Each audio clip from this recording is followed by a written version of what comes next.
Hey guys, welcome back to the Another Excuse podcast, where we chat to founders, creators, and self-starters about how they started and where they are now. I'm your host, Byron Greeley, and today's guest is Rayhaan Moughal, the founder of Sidekick Accounting. Sidekick isn't just an accounting company. They help businesses with strategy too. We have a very interesting conversation today, and we chat about things like building Sidekick and how he took the leap, the challenges of building out a team, and how to give yourself space to actually start a business. We cover a wide range of topics, and I really enjoyed this conversation. I'm sure you will too. Enjoy the show.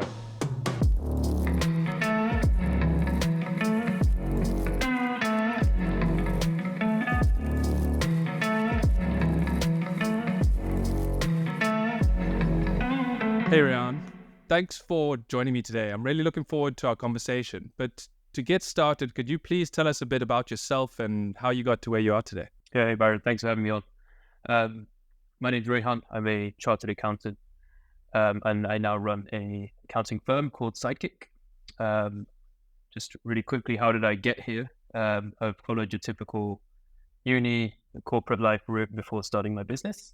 And I think a lot of the stuff we can talk about today is, what is a challenge that a lot of people face who have gone through that same route, in terms of how you take that jump from corporate into business, but have taken that leap, and happy to have this conversation with you. Fantastic. Yeah, I think that leap is one of the things that I'm most fascinated about, overcoming those mental barriers and that type of thing.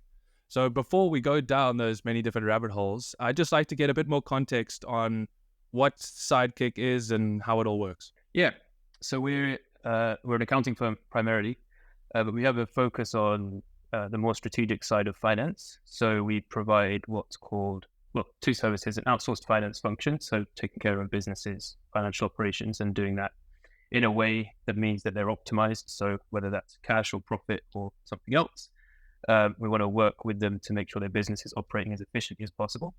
And then on the CFO side, it's about understanding what that business owner's goals are, or what that business's goals are, and helping them to achieve that through more strategic support. Great. And if we can go into a little bit more detail, like what are the various different ways that you help your clients? So we've got a framework and a methodology that we follow that touches on everything we do. So without talking first about services, I'll just tell you a little bit about how I think about finance. So we work across three areas in everything we do. The first one is insight, and that's just all about helping a business owner understand where they are today. So how much profit did they make last month or last quarter? And what does that mean in terms of their business, how much they can pay themselves or how much they can reinvest? So having a good view of the historics. The second is strategy. So that's about saying, okay, this is where we stand today, but what do we want to do in the future, and what are our goals and how do we get there? And then the third element is tax. So it's great to have a goal to exit your business or to double your profits in the next year. But if you're also doubling your tax bill, you're shooting yourself in the foot. So tax wraps around absolutely everything we do. And we want to develop tax strategies that align to that specific business and business owner. What does that look like practically? Well, I mentioned briefly we do like an outsourced finance team, and that's all about doing company's bookkeeping, making sure they've got the right tech in place, making sure that accounting tech is integrated within everything else they do in the business. So we're heavy on automation. We really like to get involved in our clients' businesses and build bespoke solutions for them. So we do a lot of stuff on the tech side. And then when we move towards strategy, it's about having a conversation with a CFO level person on a monthly or quarterly basis to help really put those strategies that business owner wants to take forward into numbers. So this is what you want to achieve, but this is what it means in terms of your bottom line. And that's why you're ultimately doing it in business, right? You're trying to make a profit, you're trying to make cash, and you're trying to do everything in a way that's sustainable. So that's kind of how we work. We do a lot.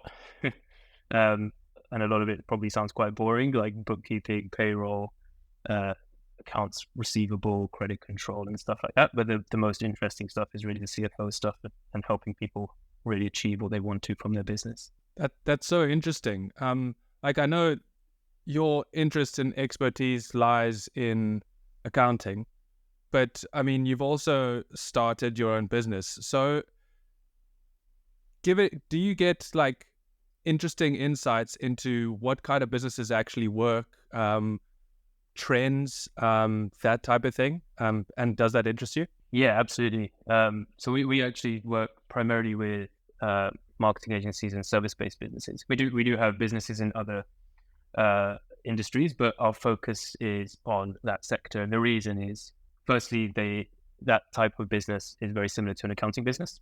So the better I understand my clients' businesses, the better I understand my own business, and vice versa. So they grow, we grow. But also you get insight into businesses that have the same model that are steps ahead of you. So you can see what a £5 million revenue business does when you're a £500,000 business, for example, and you can understand what steps have been taken. There's that level of insight that I don't think many people get. And for me personally, it's helped me massively in terms of growing my own business. On top of that, you get to speak with a lot of like-minded entrepreneurs. And through that process, you really dive into their thought processes and how they think about business and their experiences and their ways of doing things. I think when you go into business, there isn't a roadmap, there isn't a rule book you follow. Every single business is different, and there's a million different ways you can achieve the same outcome. And it's about really drilling into what's important to you, and also just having awareness of the different routes you can take and making those decisions around which route you want to take. And I think being in front of businesses and having the ability to have those conversations it's like a degree every week. Like you learn something new constantly. Yeah, that's so fascinating. And how did you come up with the idea for Sidekick? To be honest, I was just a bit frustrated in my corporate job. I've always been quite entrepreneurial, always liked helping businesses. Like I've got quite a strategic way of thinking when it comes to business. So like casually in conversation with other business owners, like we're always bouncing ideas off. And I just thought like the perfect business for me would be one where I can actually do that for a living and help businesses grow while also growing my own.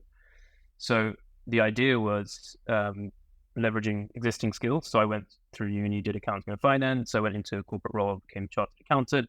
So my skills are numbers, but then also combining that with that desire to help others. So the two of them have come together, which is how we formed our service offering.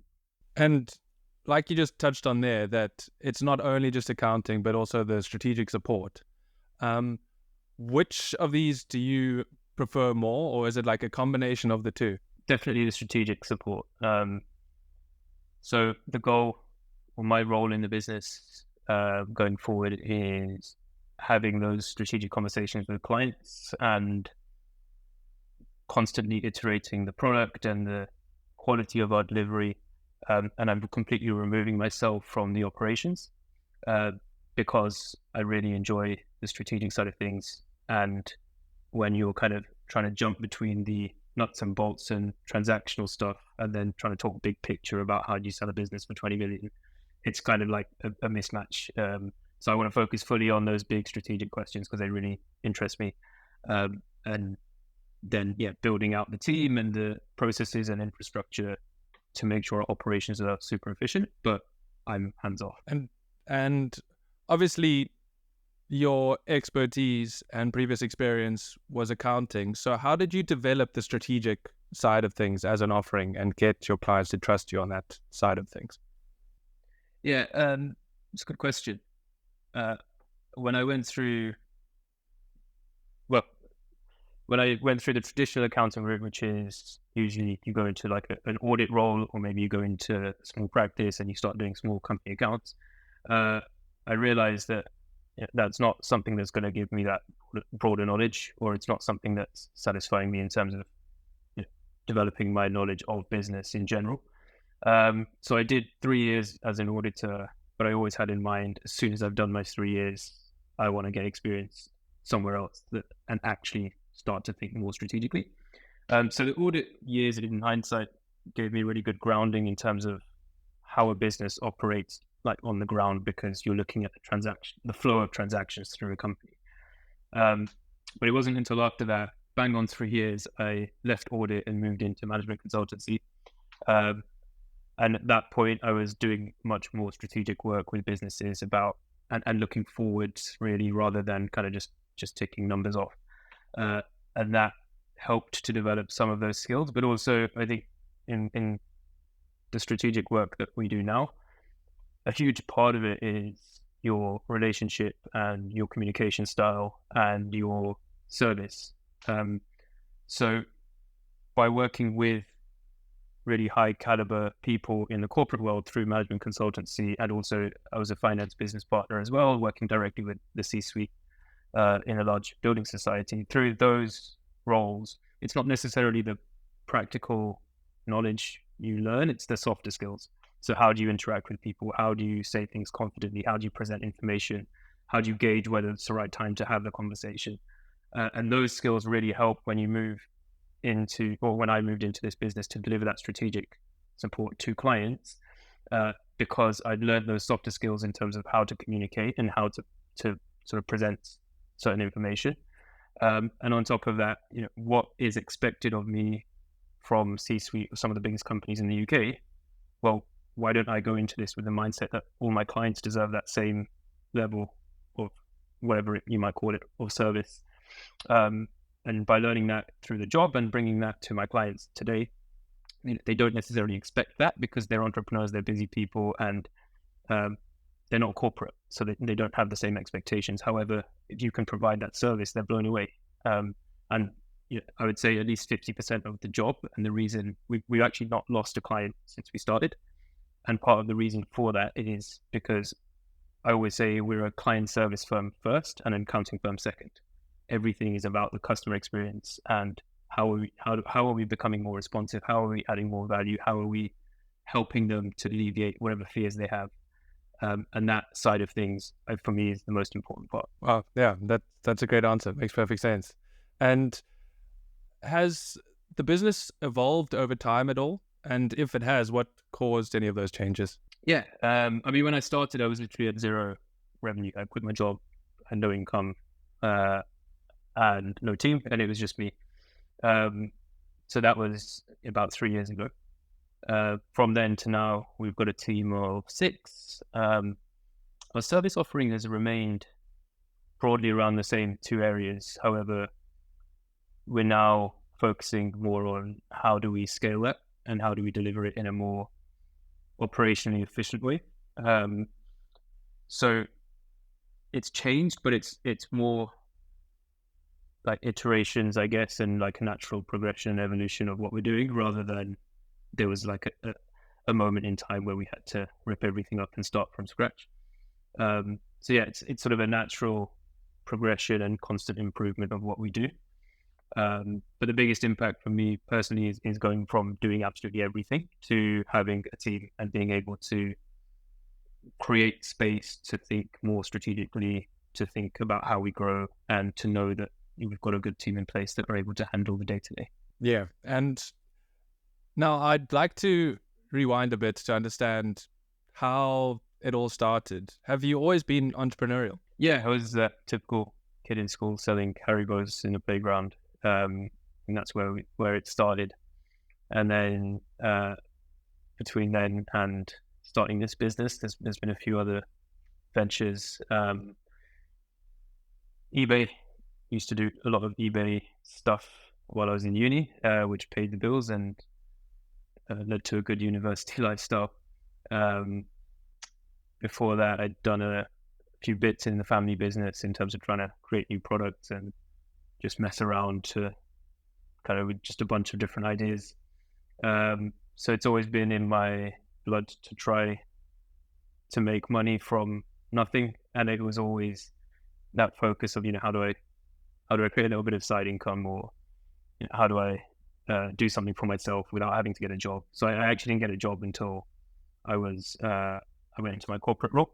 So before that, any money I'd made to support myself and everything in between had been through some form of business.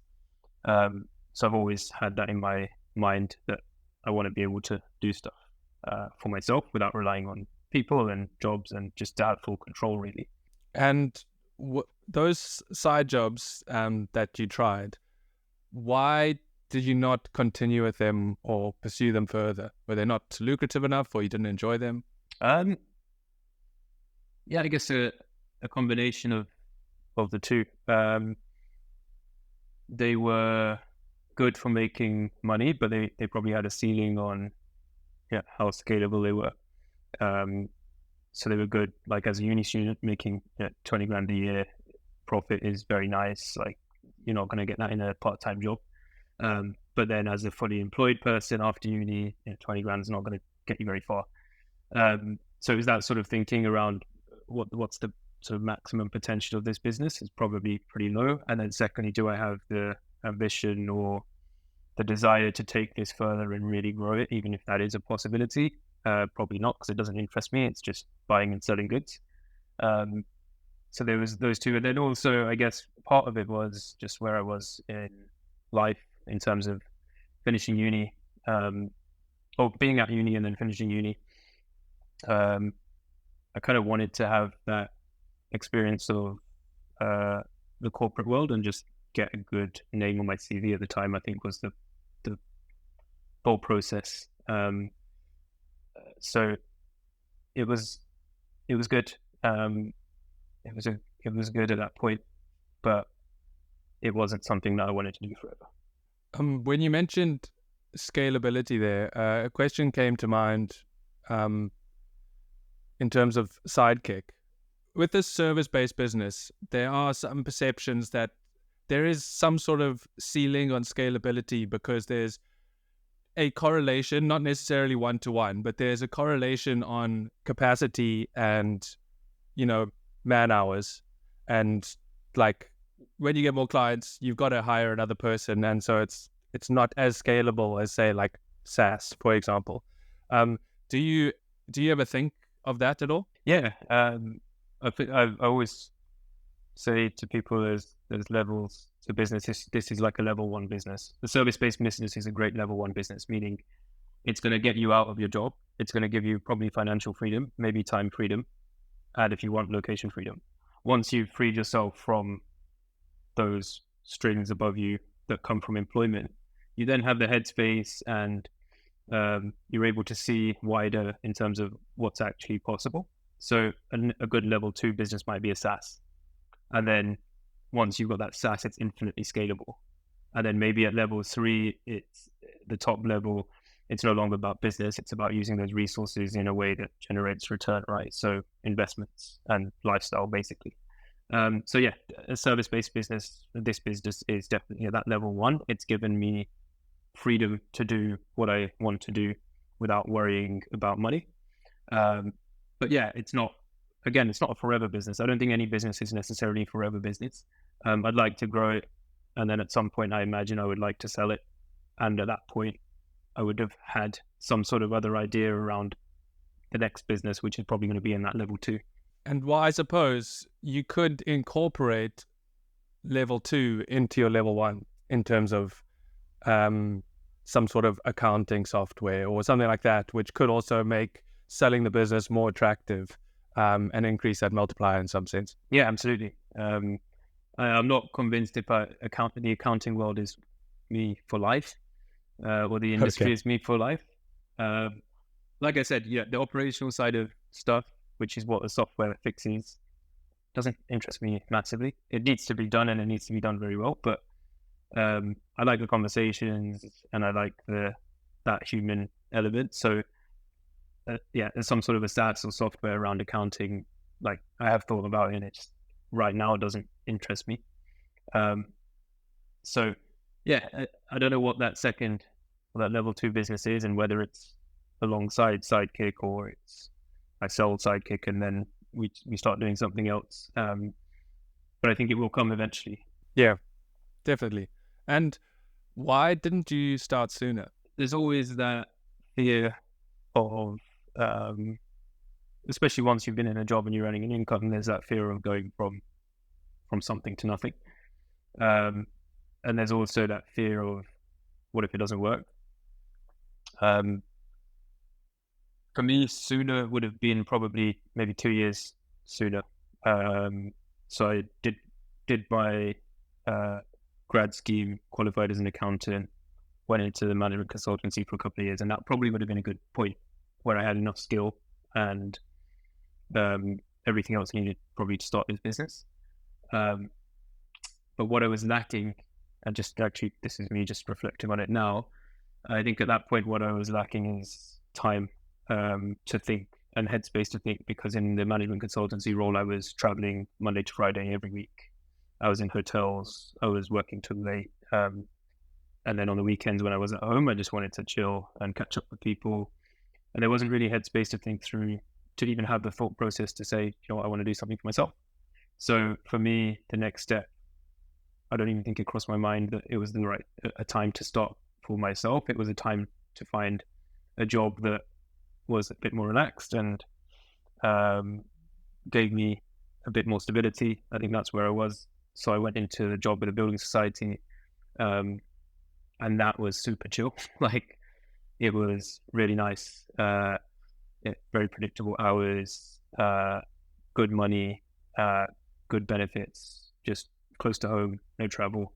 So that then is what gave me the ability to kind of, I guess, take a step back, have a bit of headspace, have some breathing room, have my evenings back, and to start to actually think about what's next. Yeah, I think that's so important, because a lot of people are or do get caught up in their current jobs and just simply don't have the energy or time to simply think about alternatives or think about possible paths they could go down. And so they're just stuck with blinkers on for a lot of their careers. And so it's an interesting first step that you take that I think a lot of people could learn from is if you're afraid of taking that leap right away, changing jobs to still have the security, but having time to think. Because like I can also imagine in COVID, when people were working from home and had a bit more time, like not commuting, I'm sure a lot of people started their own businesses in that time and just had a little bit more time to think and then realized they wanted to do something for themselves. Yeah. I mean, COVID definitely catalyzed my decision as well. I had the time from the job, but then also even more time from COVID. So I was just like bored at home thinking, what's next? And yeah, I guess it was a perfect storm of having the time, but also not spending money because we're not going out. And also I was in a good point in time in life where I didn't have many financial commitments. And I just got married and my wife was earning and she was happy to support us. So everything kind of came together at the right time, that made it easy-ish for me to just decide one day that I'm going to go for it. Amazing. And in a previous conversation we had, you mentioned that your grandfather ran his own business. And do you think this had an impact on you starting yours? Yeah, definitely. I think the reason that I've always been entrepreneurial is because I've seen from a very young age what sort of lifestyle you can live as an entrepreneur or as a self-employed person versus people who are employed. So my grandfather on my mum's side set up his business in the 70s, I think. And that's gone from generation to generation. And it's given entire families, the ability to have a very good lifestyle, and to not worry about money ultimately. Whereas I've seen the opposite to an extent on my father's side, where everyone's employed, they're professional, but they don't have the same flexibility or freedom that the other family does. So it's kind of like you've seen both sides from a very young age, and you intuitively pick up on like what sort of lifestyle do I want to live, and what do I want my legacy to be almost. So definitely that's planted the seed. I think also just seeing that coming from a family that does have a business, I think anyone that comes from a family that has a business versus people that don't, you'll notice that they have probably a more like can-do attitude. So they've seen it done before, so they can do it. Whereas a lot of people who are born and bred in a professional or employed family or that dynamic around them, and they don't really see people who have their own business, they've got that limiting belief from the start because they don't see how it's possible. They have not seen anyone do it. So definitely seeing that from a young age has spurred me on to never think that I can't do it, and therefore to always look for opportunities to do it. Yeah, I'm so interested by the like social conditioning of it all and what you're exposed to that causes you to make certain decisions growing up. And we touched on what caused you to actually take the leap from that 9 to 5 to starting a business. It was kind of like a perfect storm of space and COVID and your wife being able to support you. But in terms of the fears, you also mentioned fears a bit, but I'd like to unpack those fears a bit more because I think everyone has those fears. And what were you most afraid of when you first took that leap? I mean, I guess the obvious one, like, what if it doesn't work? I think that's in the back of everyone's head. You don't know what the outcome is going to be in business ever. So that's definitely the biggest fear.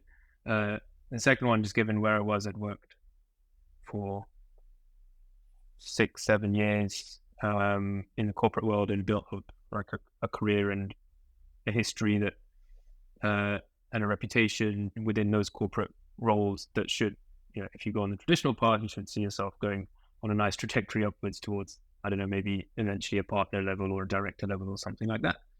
And then there's that fear of, do I throw all of that away? Because obviously in business, no one really cares. You're not submitting your CV and no one's looking at your employment history. So there's a fear of, have I wasted 7 years?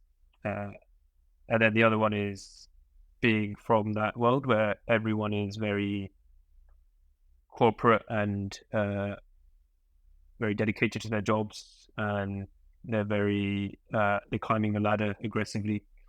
That was my network, and that was the people around me. And you've got that thing in the back of your head, like, what will people say? And what if I fail? What if I have to start from in 2-3 years time, it doesn't work out, and then I go back into this job and I'm where I was, and all these people are 3 years ahead of me.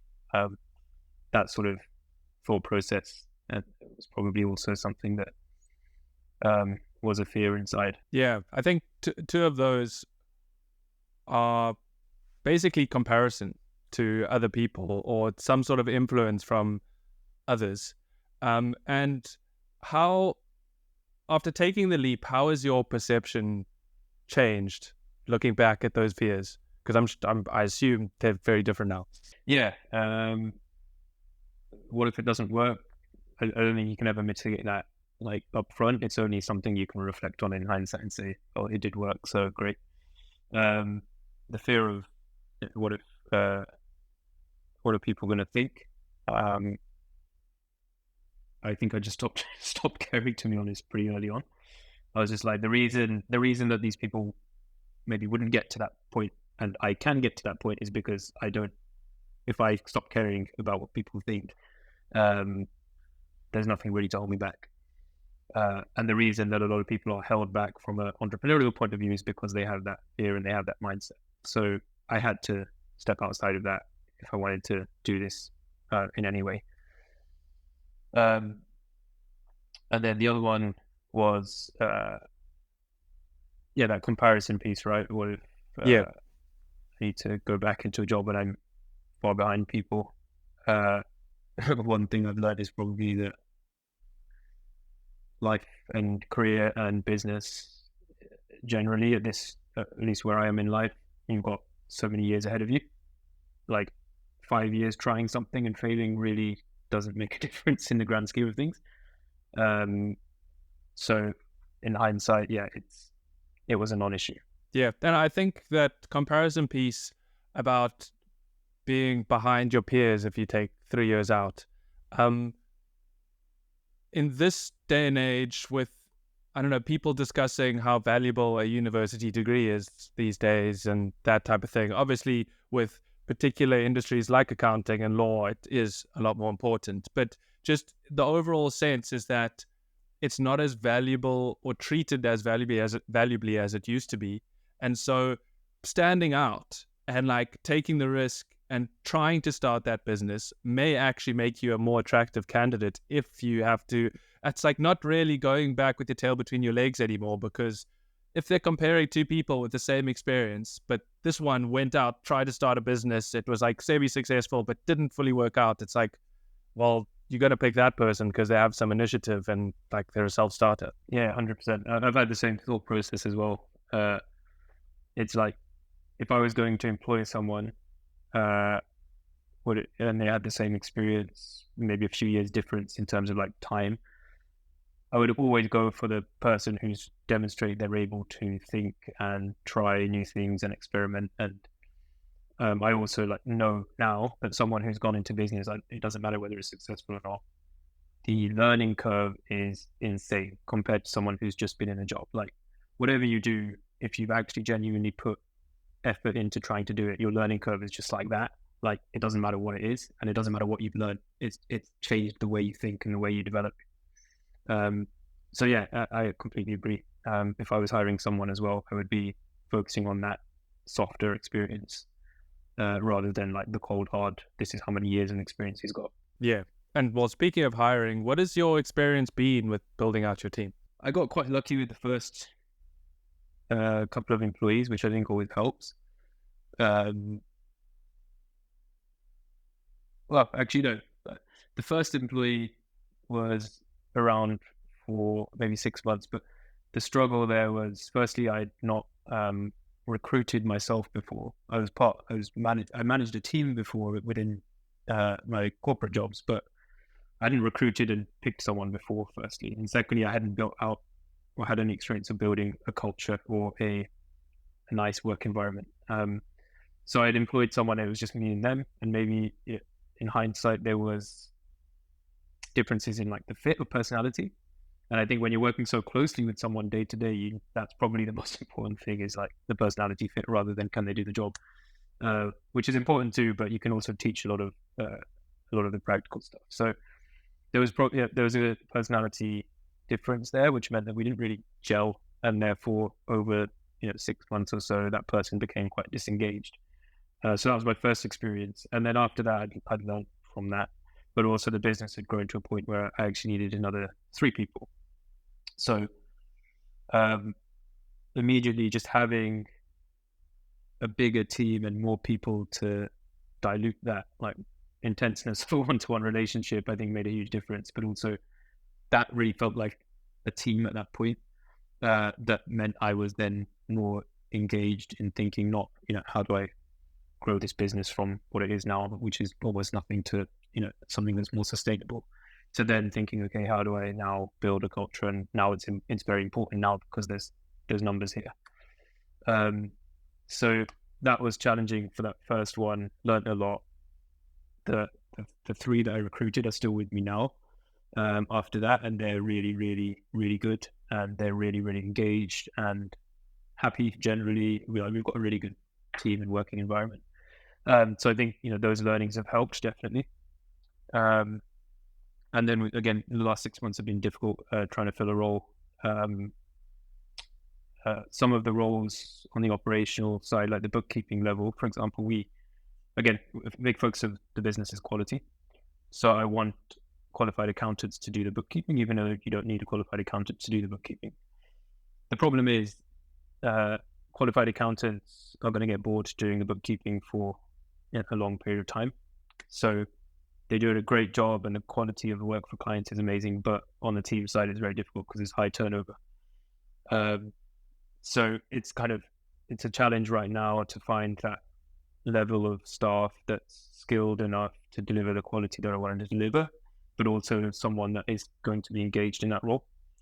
So yeah, it's completely new. And then also recruiting, that's kind of the operational stuff. I'm also recruiting will be hiring someone starting in April who's like a senior operations manager, or senior accounting and operations manager. So his role is going to be like almost a COO type role, to take on all of that team building, all of the team development, training, management off my shoulders. And I don't know if that illustrates how much I'm kind of sick of the team side of things right now because of these challenges we've had over the last 6 months. But yeah, building a team has been, again, another learning curve, and that's just like the recruitment side of things and integrating people. But then you've also got all of the other softer stuff, like the HR side of things, and people are people at the end of the day. Things happen in their life.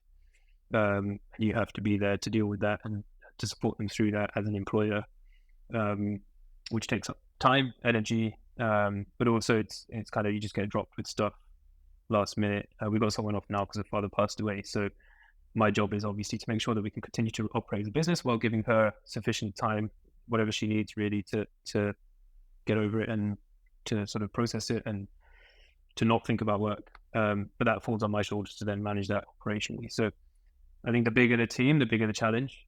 And I feel like now where we are, the size of team where we are now, it would be really difficult for me to grow any further if I was managing them directly. So it feels like we've passed that threshold where we need a dedicated person to focus on that, so I can free up my own time to grow the business. Yeah. And is the team fully remote? Yeah, we're all fully remote. And what has that been like for you, trying to build a culture remotely? I can imagine that brings its own challenges compared to, being around your colleagues every day. It creates two completely different dynamics.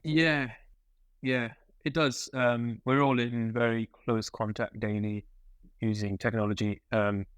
We have a daily Zoom meeting where we all just catch up. We've got a weekly longer team meeting just to catch up on life and then talk about stuff outside of the day to day.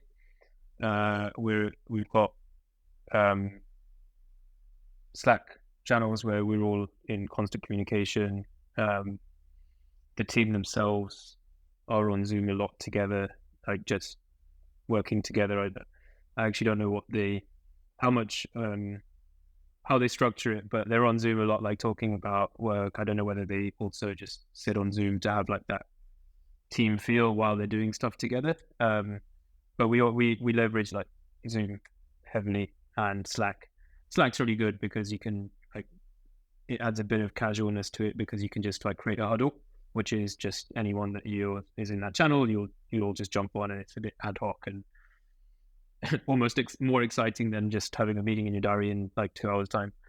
But yeah, there's a bunch of tools. Again, once I've got this my new hire fully operational and I've got some more time to think, I guess it would sit under his remit to really help build that out further. There's a bunch of new tools, especially since COVID, that help remote teams collaborate, and they try and sort of manufacture that water cooler experience online. So I'm sure there's a lot more we can do. But at the moment, again, something that I've always drilled into the team from the start is over communication is the best thing we can do with ourselves, but also with clients. So for me, even though the strategic conversations I have with clients don't necessarily impact the team's day-to-day work, I still make a conscious effort to bring them in and keep them up to speed on what's going on with our clients, for example. And even if it's something going on in a client's personal life that we had a joke about on a call, I'll tell the team about that so they don't feel totally removed. And it's from my point of view, just disseminating information down, I think helps keep remote people engaged and helps them to keep that sort of bigger picture stuff.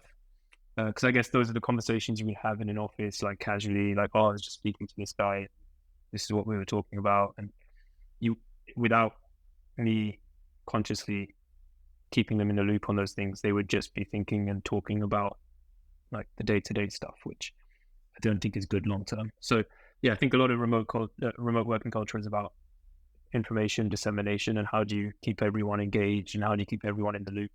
And there's so many different ways you can do that. But for us, Slack is great. Yeah, I think that's a great approach.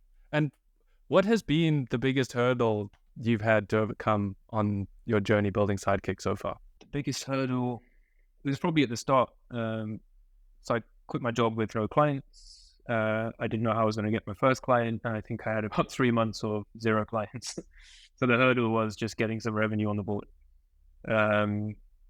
After that, it's been actually, touch wood, really, really smooth. I wouldn't say I can't think of a single big challenge I could put my finger on. I think the biggest challenge I will have, which is inevitable to come eventually, I don't know when it will be, is when a client decides to leave. Because I'm so used to running a business that has a constant upward trajectory of growth in terms of revenue and cash. because we've not lost a client and we've got very predictable cash flow, which has enabled me to be very confident in the investment decisions and the growth decisions. I think it's inevitable at some point the client will leave, and our retainer sizes are pretty big. And if one of our larger client leaves, that could be quite disruptive to the business and cause me to experience something that I've not before. So I think that is something that is on the horizon. Like, however much I don't want it to be, like it's going to happen. You can't expect to have a business that never loses a client. So that's definitely going to be. It's always on my mind, even though it's not been experienced yet. It's always something that's on my mind as like this could be a really big thing when it happens.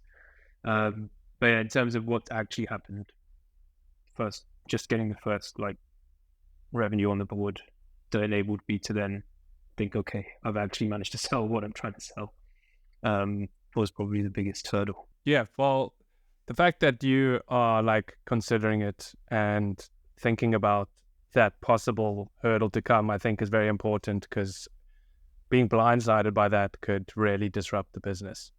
But how did you go about, you said it takes like 3 months. How did you go about finding your first client? I was just doing a bunch of, well, I had nothing to do, right? I'd quit my job and I thought I'd have a client much sooner, and I didn't. So my days were spent, I spent a stupid amount of time creating like graphics on Instagram, which did nothing. I think that was just to make myself feel like I was doing something. But then I also spent a lot of time doing outreach, like on LinkedIn and by email. So the first client 3 months later came from LinkedIn. It was just luck of the draw, to be honest. Like, I'd sent a connection request at a time when he was annoyed with his accountant. And he said, oh, like, I've literally just got off the phone with my accountant. They're really incompetent, and looking at your profile, like, I'd like to know a bit more about what you do. So yeah, sent a friend request at the right time. We got on a call, and then 2 days later they'd signed, and they're still like one of our biggest clients. Awesome. And what has been the best part of all of it so far? It would have to be the freedom, I think, that I've got now, both from a time point of view. Like, I can be very flexible, and I can choose when I work, and I can choose how much I work, but also location freedom. So I can work from anywhere, which is something I've always wanted to be able to do. So right now I'm in Dubai for a couple of months. If I wanted to do this in a job, it just couldn't be possible, right? You'd run out of annual leave, or you wouldn't be able to work remotely. You need to be in the office or whatever it might be. So it has to be time and location freedom. And the next step in terms of completing that would be financial freedom. And that's really the goal of the business. And do you think entrepreneurship is inherent in us, or learned by our upbringing and experiences? I think it's both. I think you have to inherently be at least a little bit of a risk taker to be an entrepreneur. And I think some people are just born very risk averse. A great example is like my older brother. He, in my head, is very risk averse. He's very, very good at what he does. He's climbed the corporate ladder, but I couldn't see him taking the leap. And when I have conversations with him about it, like, sometimes he just can't comprehend the idea that, or what I'm experiencing each day in terms of like running a business. We've had the same upbringing. Like, we've seen the same things, but he wouldn't take that leap, and I would. So that just proves that there is some inherent thing inside you that has to be there. But then I think also upbringing does have a big impact, because you can be a risk taker and you can probably channel that towards the wrong things, and maybe by having that experience around you, you're channeling that risk taking nature towards something that is more entrepreneurial, just because you've seen someone else do it. Yeah, I agree. And what is the one thing that you think all entrepreneurs need to have? Resilience and persistence. I think nothing happens overnight. Yeah, I agree with that too. And what have you changed your mind about in the last few years and why? When I started business, it was a lot of it was financially motivated. I think like it was like I'm only going to set up a business because I can make far more money than I can in a job, and I can't be capped on my income, and I've got full control of it. And it was all very money focused, which I think to an extent is needed because you need to be compensated for the risk you take as a business owner and the extra hours you inevitably work and everything else in between. But what's changed for me now is I don't want or need limitless money. I need enough money to feel free and to live a good life. But beyond that, there's so much more that you can get from entrepreneurship and having a business in terms of like fulfillment and the experiences you can have as a result of it, like location freedom, like time freedom, and spending time with family, and all of these good things. I think they're far more important than the financial side of things now. Yeah, I think that is important to learn that and distinguish that, because a lot of people do see it as just the financial side of things, but there's so many other benefits to it. So before we end, I usually hand over the mic to my guests and ask if they have a question for me. Yeah. What's the strangest excuse you've ever heard for people not taking the leap? Oh, strangest excuse. Wow, that's a tough one. Because I'm trying to think of most of the excuses are like people are afraid to invest in themselves. And that's actually a frame that a mindset shift that I had to make. Because when you brought up on a like financial scarcity sort of mindset, it's like you want to just save all the money that you make and you don't really want to spend it on anything. But I always see people create interesting or use interesting excuses around that scarcity mindset and the fear of investing in themselves. A lot will have to do with like, oh, it's not the right time, but they'll use a landmark purchase or something as the excuse and be like, oh, I need to save for that, or I'm not ready to dip into my savings. I'm realizing that this isn't the greatest answer to your question, because I haven't given like a strange answer. I haven't given it much thought. Yeah, it's a tough question. I was a bit mean there. The question I did have in mind was, what's the most common excuse you've heard? But then I thought you must have answered that a million times, so I thought I'd go with strangest. Well, no one actually has answered that question. So I did go to the most common. But a lot of the time on the surface, I don't think it looks like an excuse. To the person actually making that excuse, it seems rational in their minds that, oh yeah, I need to purchase X to do that, but I don't have the money to do it, even though they have some savings, but they're not willing to dip into the savings to do it. Things like that, or just like quitting their job, but no, I'm going to wait another 3 months because now is not the right time. Yeah. And in their head, it's like rational. They don't see it as they're making an excuse. It's like, oh, in 3 months' time, I will do it. And then when 3 months comes, they're not ready to take that leap, and they're like, oh, it's not exactly right. So, and it all just makes sense to them. But now that I'm more aware of these excuses, I try call people out on them that are willing or happy to be called out on them, if that makes sense. Because a lot of people are like, why are you being such a dick? Like, they're just waiting for all of the stars to align, but they need some harsh words sometimes. Yeah, exactly. But some people aren't ready to hear those harsh words, and they want that irrational, rational excuse to make sense to them, because that's keeping them in their life and they're keeping them comfortable. And it's like, oh, it's not the right time, and I'm happy with that. So yeah, a lot of people, there's a lot more excuses out there than I first realized. And so, yeah, I do find it fascinating that everyone's like, I'm making excuses to start certain things myself and putting off things. But it's really helped me. It's really helped me be more aware of being more aware of them has helped me like call myself out on my own bullshit and like try and make progress faster and iterate faster. But yeah, that's a strange answer. This the answer to your question is I can't think of a strange one. That's a very, very good question, and I need to give it some thought. No, it's a good answer. You answered my original question completely Before you asked it. before I asked it. Yeah. Thanks for joining me today, Rayhaan. And thanks for sharing your journey. I really enjoyed our conversation. But before you go, if people want to find out more about you and Sidekick, where can they do so? Yeah, the best place to catch me is at the moment on Instagram. So my handle is just at Rayhaan Moughal, first name, last name. You can also find me on LinkedIn, same tag. Or if you want to check out Sidekick, we're sidekickaccounting.co.uk. Awesome. Thanks for joining me today, Rayhaan. Really enjoyed it. Thanks, Byron. Chat soon. Appreciate Cheers. it. Bye. Thanks for listening. I really appreciate you making it all the way to the end. I hope you enjoyed the episode. One more quick reminder before you go.